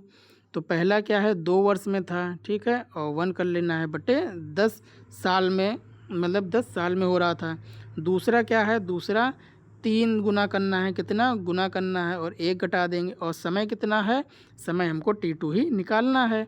तो 2 में से 1 गया, 2 में से 1 गया, 1/10 बचा, बराबर 3 में से 1 गया 2 और t2 हमको पता नहीं है। तो t2 क्या हो जाएगा, t2 बराबर क्या हो जाएगा, क्रॉस मल्टीप्लाई हो जाएगा ऐसे। तो 10 गुणे 2 क्या हो जाएगा, 20 हो जाएगा। तो 20 साल हमारा ऐसे भी आ सकता है। क्वेश्चन नंबर 100, इसमें क्या बताना है, क्वेश्चन नंबर 100 कह रहा है कि 80 मीटर व्यास वाले एक वृत्ताकार पार्क के अंदर अधिकतम क्षेत्रफल का एक वृत्ताकार खेल का मैदान बना है। खेल के मैदान का क्षेत्रफल ज्ञात कीजिए। मान लीजिए एक हमने वृत्त बना ही लेते हैं, एक हमने वृत्त बना लिए, ये काफ़ी बड़ा सा ही है, सबसे बड़ा। इसके अंदर हमको एक सबसे बड़ा क्या रखना है, एक आयताकार है नहीं वृत्ताकार पार्क के अंदर अधिकतम क्षेत्रफल है वर्गाकार, वर्गाकार मतलब जिनकी सभी भुजाएं क्या हों, बराबर हों, ऐसा हमको एक यहाँ पे वर्ग अंदर रखना है। और इसका जो व्यास दिया गया है, जो अधिकतम व्यास है वो क्या है, 80 मीटर है। मतलब इसका हम डायगोनल बना लें, ये क्या जाएगा, ये 80 मीटर ये दिया गया है। अब पूछ रहा है कि इस खेल के मैदान का क्षेत्रफल निकालना है। तो अगर इसका वर्ग का अगर हमको क्षेत्रफल निकालना है तो वर्ग क्या होता है, भुजा का स्क्वायर होता है, भुजा गुणे भुजा कह लो चाहे उसको स्क्वायर कह लो। तो अगर हमें भुजा पता चल जाए तो हम ये जान जाएंगे कि इसका क्षेत्रफल क्या होगा। तो ये डायगोनल 80 दिया गया है, तो अब की भुजाएं क्या होती हैं, बराबर होती हैं। तो हम लोग चाहे इसको पाइथागोरस से ही इसको कर सकते हैं। और चाहे वर्ग का विकर्ण का फार्मूला आपको अगर याद हो, तो वर्ग का जो विकर्ण होता है, विकर्ण विकर्ण बराबर क्या होता है, √2 और भुजा होता है। ठीक है, तो विकर्ण हमको पता है 80 है, और ये क्या दिया गया है, √2 गुणे भुजा है। तो भुजा निकालने के लिए क्या करेंगे, √2 को उधर भेज देंगे बटे √2। तो अगर ऊपर नीचे √2 का गुणा कर लें तो ये 2 और 2 क्या हो जाएगा, 2 हो जाएगा। इसको काटेंगे तो भुजा क्या आ जाएगी, 40√2 हमारी भुजा आ जाएगी। अब हमको क्या निकालना है, कि हमको निकालना है क्षेत्रफल, निकालना है कि हमको निकालना है क्षेत्रफल। इसका कलर चेंज कर लें, ठीक है। तो हमको निकालना है क्षेत्रफल। तो क्षेत्रफल क्या होता है हमारा, आया 40√2 गुणे 40√2। तो 4 चौक 16, 1600 और √2 क्या हो जाएगा, 2 हो जाएगा, 16 दूना 32 हो जाएगा। क्या हो जाएगा, 3200। तो 3200 जहाँ भी उत्तर दे रहा होगा वो हमारा क्या हो जाएगा, बिल्कुल सही हो जाएगा। तो 3200 इसमें देख लीजिए कहाँ दिया गया है, 3200 दिया है, 3200 पहला ही उत्तर, पहला ही ऑप्शन दिया गया है। तो यही हमारा क्या हो जाएगा, यही हमारा उत्तर हो जाएगा। क्वेश्चन नंबर 101, 240 अंकों की एक परीक्षा में किसी परीक्षार्थी ने 52 अंक अर्जित किए। इसको पाई आरेख में इसको हमको दिखाना है। कि पाई आरेख क्या होता है, कि मतलब गोले में दिखाना है। तो एक गोला 360 के बराबर होता है। अब वो पाया कितना नंबर है, 52 नंबर पाया है। कितने में पाया है, 240 में पाया है। और टोटल कितना होता है, जो गोला का जो हम लोग को कोण निकालना है 360 का होता है। इसको काट लेंगे, 6 चौक 24, 0 0 पहले काट लीजिएगा, 6 छरंग 36, फिर 4 से कट जाएगा, 4 एकन्नम 4, 4 एकन्नम 4 एक बजा, 4 तियाँ 12, 13 छंग 78। तो 78 जहाँ भी होगा वो क्या हो जाएगा, हमारा उत्तर हो जाएगा। तो 78 ऑप्शन नंबर 3 में दिया गया है। तो ऑप्शन नंबर 3 हमारा करेक्ट आंसर है। क्वेश्चन नंबर 102 कह रहा है यदि p का p प्रतिशत 36 है तो p बराबर होगा, p का p प्रतिशत, प्रतिशत मतलब 100 कर लेंगे बटे, तो ये कितना है 36 है। तो p और p क्या आ जाएगा, p स्क्वायर बटे 100 बराबर 36। तो p स्क्वायर बराबर क्या आ जाएगा, 3600 हो जाएगा। तो p बराबर क्या हो जाएगा, √3600 करेंगे तो क्या हो जाएगा, 60 हो जाएगा। ठीक, तो ये p हमारा क्या हो जाएगा, 60 इसका उत्तर हो जाएगा। तो यहाँ पे p का मान पूछा गया है, लेकिन उत्तर माला में अगर आप देखेंगे जो सरकार ने उनका आया था गवर्नमेंट की तरफ से, उन्होंने क्या माना, उत्तर 60 हो जाएगा, और सरकार ने जो माना है वो 3600 माना है। तो p का मान कभी भी 3600 नहीं होगा, p स्क्वायर अगर उन्होंने पूछा होता तो हमारा 3600 बन जाता। क्वेश्चन नंबर 103 कह रहा है 2352 में XYZ हमको निकालना है। तो 23 और इनका क्या निकाल लीजिए, एलसीएम निकाल लीजिए। 2 3 5 2 का एलसीएम ऐसे आप निकाल लीजिएगा। तो ये क्या आएगा, 2 गुणे 2 गुणे 2 गुणे 2, और फिर 3 गुणे 7 गुणे 7। तो इसमें 2x ये सब दिया गया है। तो 2 की पावर हो गई 4, 3 की पावर हो गई 1, और 7 की पावर हो गई 2, 2 बार 7 लिखा हुआ है, तो इसकी पावर हो गई 2। तो x क्या हो गया, x हो गया 4, y हो गया 1, z हो गया कितना 2। तो यहीं पे रख दीजिए। तो 4 सबको जोड़ना है, 4 1 5, 5 और 2 7। तो 7 जहाँ दिया गया है, तीसरा ऑप्शन दिया गया है, तो तीसरा ऑप्शन क्या आ जाएगा, करेक्ट आंसर हमारा हो जाएगा। क्वेश्चन नंबर 104, 100 के समभाजकों की संख्या कितनी है? तो ठीक है कि मतलब 100 को हम लोग कितनी सम संख्याओं से इसको काट सकते हैं। तो 100 को हम लोग 2 से भाग दे सकते हैं, 4 से दे सकते हैं, 5 से दे सकते हैं, 10 से दे सकते हैं, फिर सीधे 20 से होगा और 50 से होगा, और फिर 100 से सीधे कर सकते हैं। तो ये हमारे पास 6 संख्याएं ऐसी हैं जिनसे हम इसको भाग कर सकते हैं। तो ऑप्शन हमारा सेकंड वाला क्या आ जाएगा, ऑप्शन नंबर 6 सही हो जाएगा। क्वेश्चन नंबर 105 कह रहा है 15 सेंटीमीटर भुजा वाले किसी घन में से 3 सेंटीमीटर भुजा वाले कुल कितने घन काटे जा सकते हैं? तो हम लोग क्या करेंगे, इसका आयतन निकाल लीजिए दोनों का। तो पहला क्या है आयतन, कह रहा है 15 गुणे 15 गुणे 15, ये इसका आयतन हो जाएगा। और दूसरा क्या है, जो इसमें से काटने हैं उसका दिया गया है, भुजा 3 दी गई, तो 3 गुणे 3 गुणे 3 हो जाएगा। तो 3 से काटेंगे 5 हो जाएगा, इससे काटेंगे ये 5 हो जाएगा, इससे काटेंगे तो ये 5 हो जाएगा। सबको गुणा कर लीजिए, 5 पचम 25 पंचे 125। तो 125 हम लोग इससे बना सकते हैं कि अगर 15 सेंटीमीटर भुजा वाले घन में से अगर 3 सेंटीमीटर के भुजा वाले घन अगर हम लोग निकालेंगे तो 125 घन निकल आएंगे। क्वेश्चन नंबर 106 कह रहा है 3 की पावर 1989 में से 7 से भाग देने पर शेषफल क्या बचेगा? तो इसमें हम लोग क्या करेंगे, अगर इसमें 3 इसको अगर हम लोग 1989 है तो इसकी हम लोग क्या करेंगे, पावर निकालेंगे। 7 में से 1 घटा के इसको 6 से भाग करिएगा।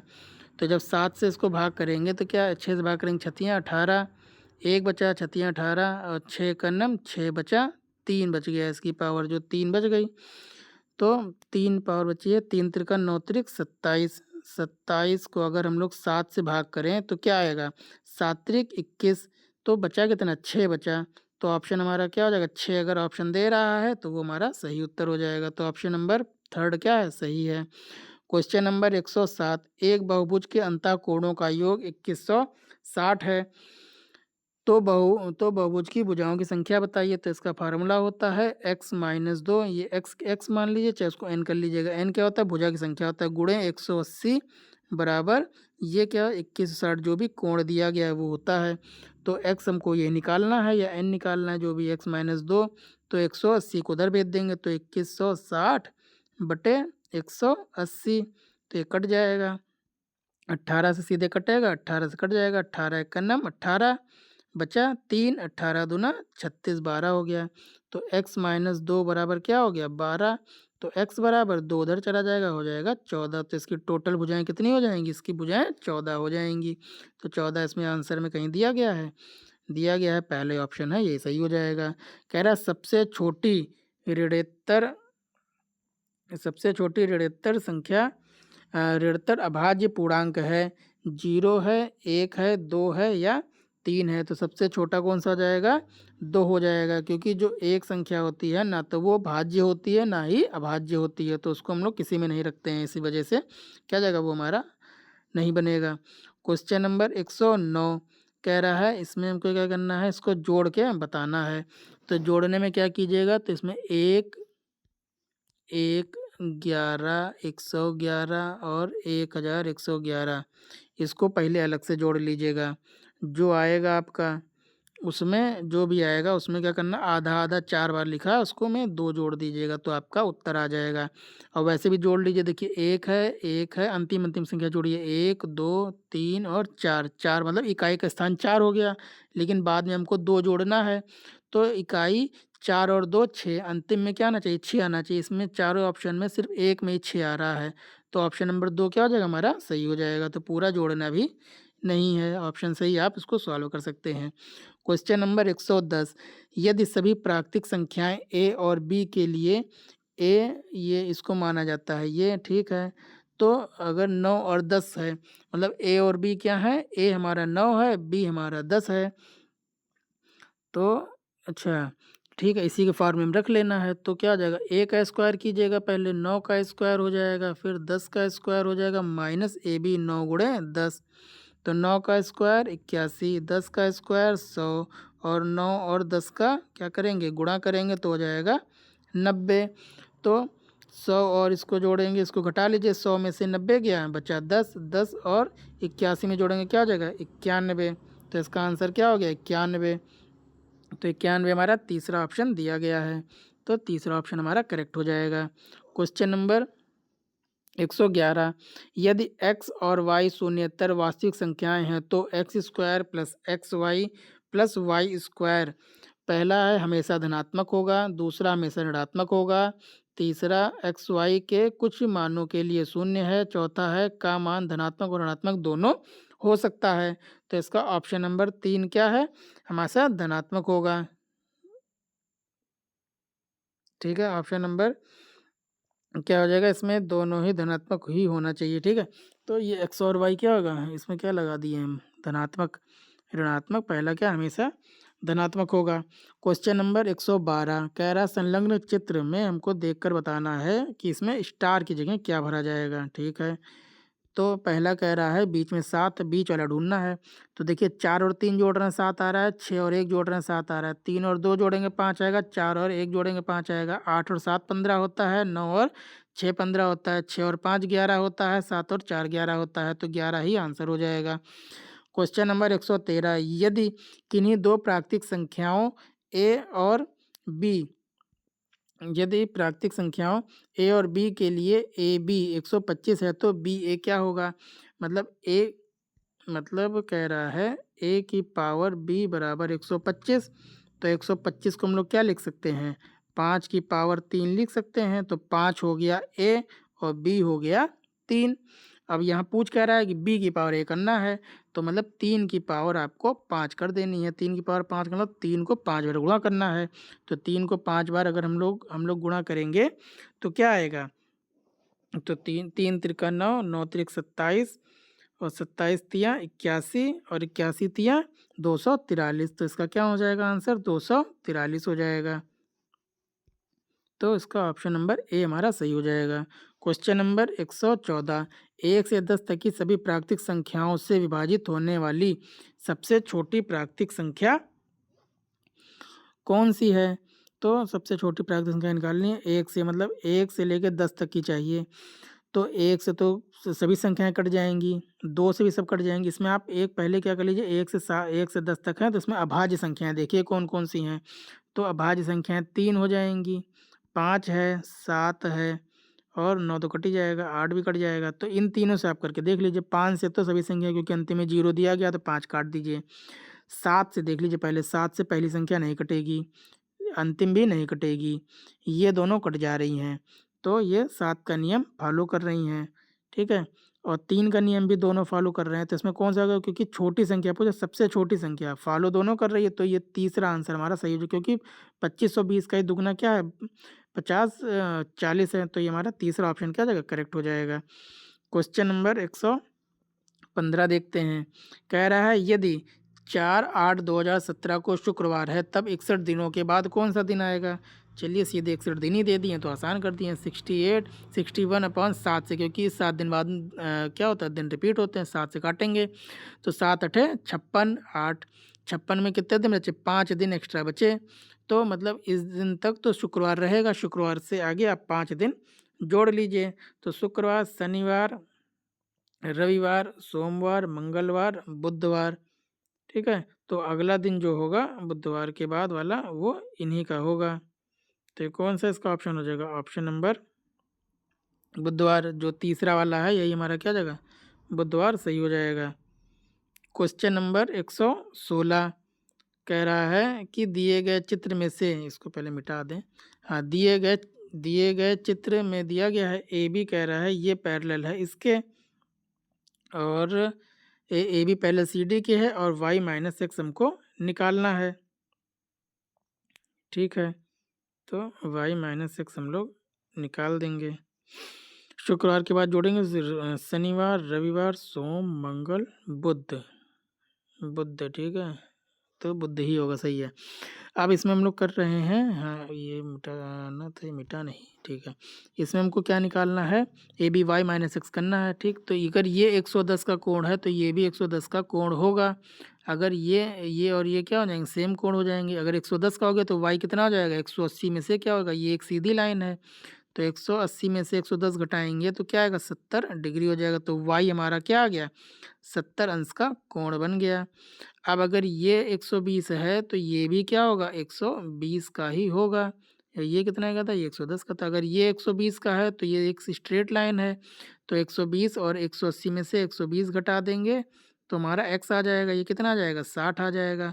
और क्वेश्चन में क्या कह रहा है, क्वेश्चन में दे रहा है y माइनस एक्स हमको घटाना है। y आया हमारा 70 और x आया हमारा 60, तो 70 में से 60 घटाएंगे तो आएगा 10। तो उत्तर हमारा क्या आ जाएगा, ऑप्शन नंबर 2 10 हमारा करेक्ट आंसर हो जाएगा। फिर कह रहा है क्वेश्चन नंबर 117 कि यदि किसी दुकानदार को एक वस्तु को 390 पर बेचने पर 20% का लाभ होता है तो क्रय मूल्य क्या है। तो क्रय मूल्य को मान लेते हैं एक्स। तो जो भी लाभ हानि होती है क्रय मूल्य पर ही होता है, तो उनको लाभ हो रहा है, कितने का हो रहा है, 20% का हो रहा है। तो 100% हम अगर क्रय मूल्य मानते हैं तो 20% का अगर इनको फायदा हुआ होगा तभी इन्होंने 390 रुपये में इन्होंने सामान बेचा होगा। तो इसको काट लेते हैं, 20 पंचे 100, 20 छक्का 120, 6 से काटेंगे 390 को, तो छछरंग 36 बचा 3, 3 और 30, 6 पंचे 30, यहाँ हो गया 65। तो 65 गुणे 5 कर लेंगे, 5 पचम 25, 2 बचा, 5 छक 30, 2 32। तो 325 रुपये में इन्होंने खरीदा था और 390 में बेच रहे हैं, तो इसको क्या हो रहा है, फ़ायदा हो रहा है 20% का। तो ऑप्शन नंबर 4 हमारा करेक्ट हो जाएगा। क्वेश्चन नंबर 118 कह रहा है यदि किसी कस्बे की जनसंख्या 60,000 से बढ़कर 65,000 हो जाती है तो जनसंख्या में वृद्धि प्रतिशत है कि कितना है, ये हमको पता करना है। तो अगर मान लीजिए 60,000 पॉपुलेशन थी पहले किसी गांव में, ठीक है, 60,000। अब उसमें 100% तो होता ही है, उसमें कितना प्रतिशत हम लोग इंक्रीज कर दें, वृद्धि हो रही इसलिए जोड़ दिए हैं, बराबर 100। तो कितनी हो जाती है, 65,000 हो जाती है, ठीक है। तो 1000 वाले जो 3 जीरो हैं, 3 जीरो 3 जीरो काट दीजिए, और क्या बचा, इधर से काट देंगे, 20 तियाँ 60 हो जाएगा, ये 20 पंचे 100 हो जाएगा। अब क्या है, इधर 3 बचा है, इधर 5 को 65 से गुणा कर दीजिए, और इधर जो है हमारा 30, ये 3 बचा है और 100 और 3x है, तो 100 से अगर 3 को करेंगे 300 हो जाएगा और 3x हो जाएगा। और इधर अगर 5 से हम लोग करेंगे, 5 पचम 25, 5 छक 30, ये हो गया 325। तो 3x यहीं रहने देंगे और 300 उधर ले जाएंगे, क्या हो जाएगा, 25 हो जाएगा। तो x बराबर क्या हो जाएगा, x बराबर हो जाएगा 25/3 हो जाएगा। 3 से भाग करिए, 3 3 3 से देखिए 8 त्रिक 24, तो बचा कितना, 1 बचा, 8 सही 1/3। तो 8 सही 1/3 हमारा अगर कहीं ऑप्शन में दे रहा है तो वही हमारा सही उत्तर है। तो 8 सही 1/3 है, ऑप्शन नंबर 3 में दे रहा है, तो यही हमारा क्या हो जाएगा, उत्तर हो जाएगा। क्वेश्चन नंबर 119 40 व्यक्ति 30 दिन में 200 किलो चावल खाते हैं, कितने दिनों में 30 व्यक्ति 500 किलो चावल खाएंगे। तो 40 व्यक्ति 30 दिन में 200 किलो खा रहे हैं, किलो जो भी वो होता है उसको नीचे रखते हैं, जो भी काम होता है। और ये क्या है, 30 व्यक्ति हैं, कितने दिन में हमको नहीं पता है, बटे 500, ठीक है। तो 30 और 30 तो बगल बगल कट जाएगा, 40 से नीचे काट लीजिए, 4 पंचे 20, 50 हो गया, 50 से ये कटेगा, 50, हाँ ये 30 और 30 कट गया, 4 पंचे 20, 50, ये सिर्फ 5 ही तो बचा था, ये 50 नहीं सिर्फ 5 बचा था। अब 5 से काटेंगे तो ये हो जाएगा 100।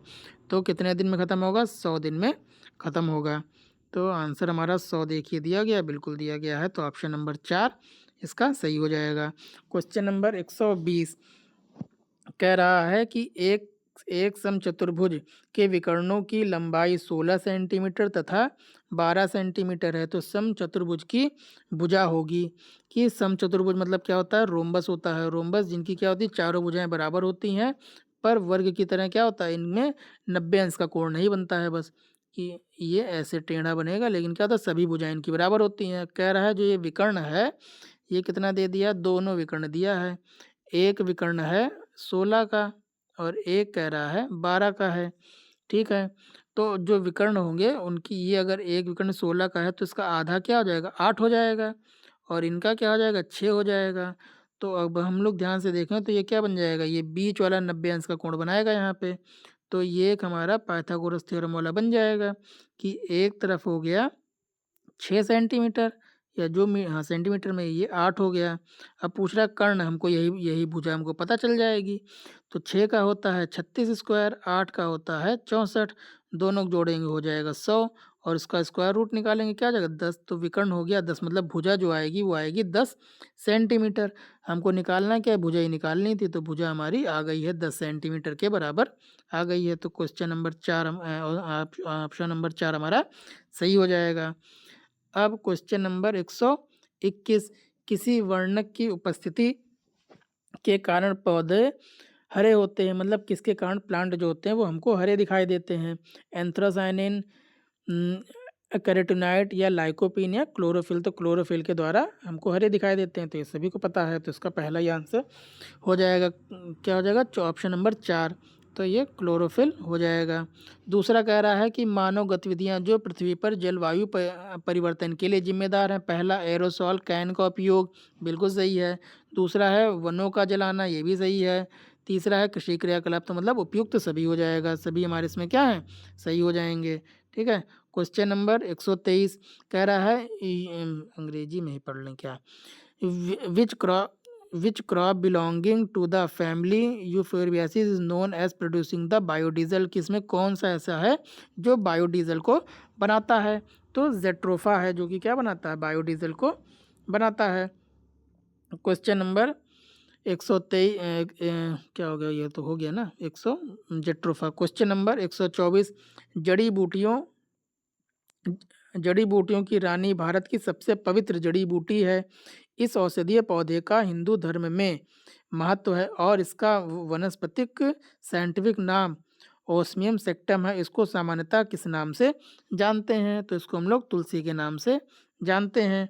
क्वेश्चन नंबर 125, पीने के लिए सुरक्षित पानी को कहते हैं ताज़ा पानी, पीने योग्य पानी, आसुत जल या नल का जल। तो सीधे जब पीने योग्य ही लिखा है तो पोर्टेबल वाटर ही उसको कहा जाता है। क्वेश्चन नंबर 126, वर्ष 1984 की भोपाल गैस त्रासदी निम्न में से किस गैस के रिसाव के कारण हुई थी। Methane, methane isocyanide, nitrous oxide या कार्बन मोनोऑक्साइड। सबको पता है क्या था, मेथिल आइसोसाइनाइड। तो इसी को क्या कहते हैं, मिक गैस कहते हैं, MIC भी कहा जाता है।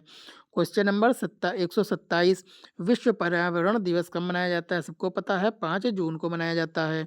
क्वेश्चन नंबर 128 कह रहा है कि MS स्वामीनाथन एक क्या थे, पारिस्थितिकी वैज्ञानिक थे, पत्रकार थे, कृषि वैज्ञानिक थे या पक्षी वैज्ञानिक थे। तो ये क्या थे, एक कृषि वैज्ञानिक थे जिन्होंने हरित क्रांति लाए थे। Question number 129, wild life institute of India कहाँ स्थित है, अहमदाबाद, नई दिल्ली, कोयम्बटूर या देहरादून। तो ये कहाँ पे है, ये देहरादून में इसका हेड ऑफिस है यहाँ पे।